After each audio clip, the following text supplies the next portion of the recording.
오늘 컨텐츠는 20년 전에 작성된 설교문입니다. 맨 처음 제작했던 영상인데 올리지 못하고 있다가 오늘에야 올립니다. 오래된 설교문이지만 지금 이 세대를 돌아보는 데 도움이 될 것 같아 업로드하였습니다. 사랑하는 자들아, 영을 다 믿지 말고 오직 영들이 하나님께 속하였나 시험하라. 많은 거짓 선지자가 세상에 나왔음이니라. 요한일서 4장 1절. 제가 오늘 말씀드리려는 내용들은 아마 여러분들을 당황하게 하고 아프게 할 수도 있을 것입니다.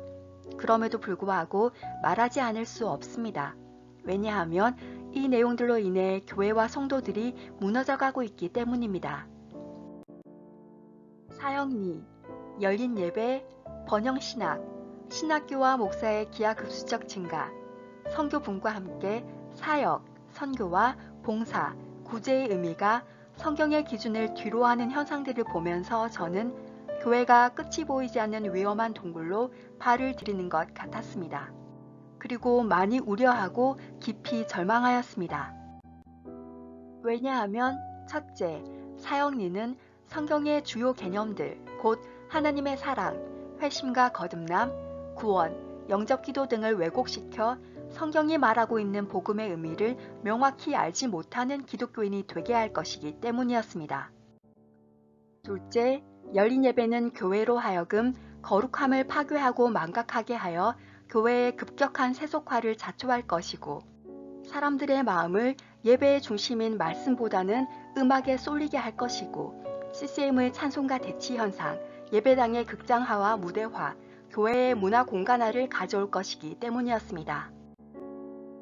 셋째, 번영신학은 목사의 사명을 직업과 기업정신으로 바꾸어 목사를 목회의 본질에서 멀어지게 만들 것이고, 눈에 보이는 가장 강력한 신, 곧 만몬과 하나님을 겸하여 섬기는 가짜 성도, 자신의 유익을 위해 자신이 만들어낸 하나님을 섬기는 가짜 성도들을 양성하여 성도들을 점차 예배당에 앉은 기복신앙 신봉자들로 바꿔놓게 될 것이기 때문이었습니다. 넷째, 신학교와 목사의 기하급수적 증가는 신학교와 목사의 질을 떨어뜨릴 것이고, 그것은 설교질의 하락과 함께 성도의 성경에 대한 이해 수준을 좁고 얕은 정도에 머물게 할 것입니다. 결과적으로 이는 평생을 교회 다녀도 성경 전권에 대한 설교를 들어볼 수 없는 상태로 성경과 신앙의 하향 평준화 및 불균형을 초래할 것이기 때문이었습니다. 다섯째, 선교붐이 일면서 교회도, 성도도, 선교사도, 사역, 선교와 구제, 봉사에 대한 사도행전 6장의 성경적 구분과 본질을 뒤로하고 어떤 활동을 하는 것으로 오해한 상태로 선교가 지속될 것이기 때문이었습니다. 그리고 지금 그 우려와 절망은 모두 현실이 되었습니다.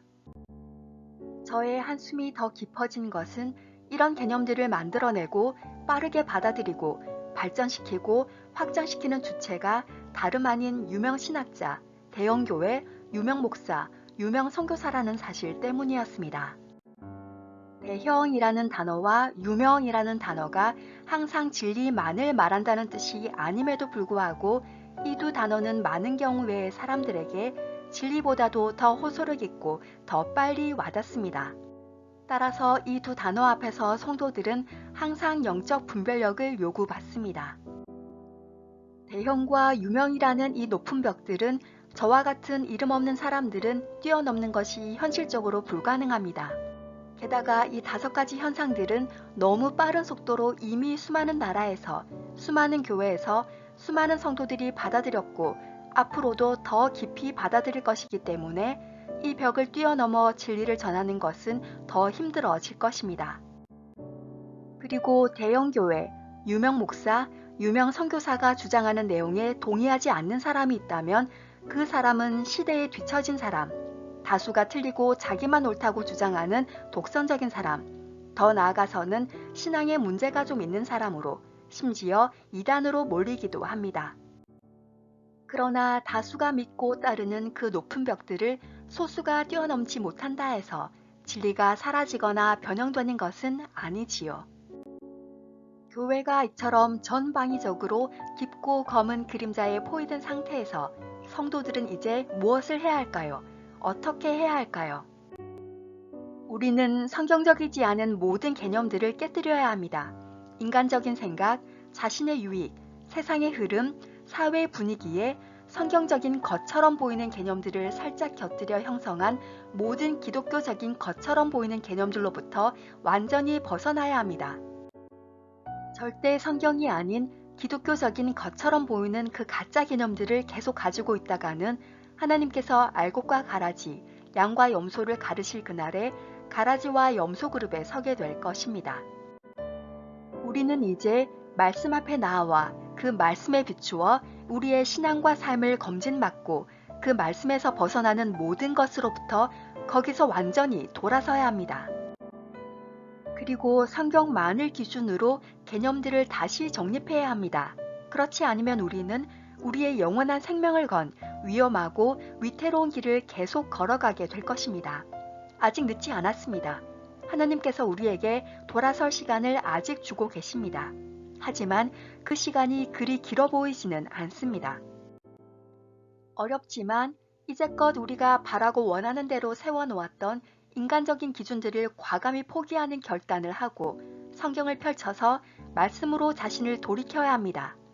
상황에 따라 변할 수 있는 사람의 말이나 세상 흐름이 아니라 하나님께서 이미 말씀해 놓으신 성경 66권만을 기준으로 우리의 생각과 삶을 다시 정립하십시다.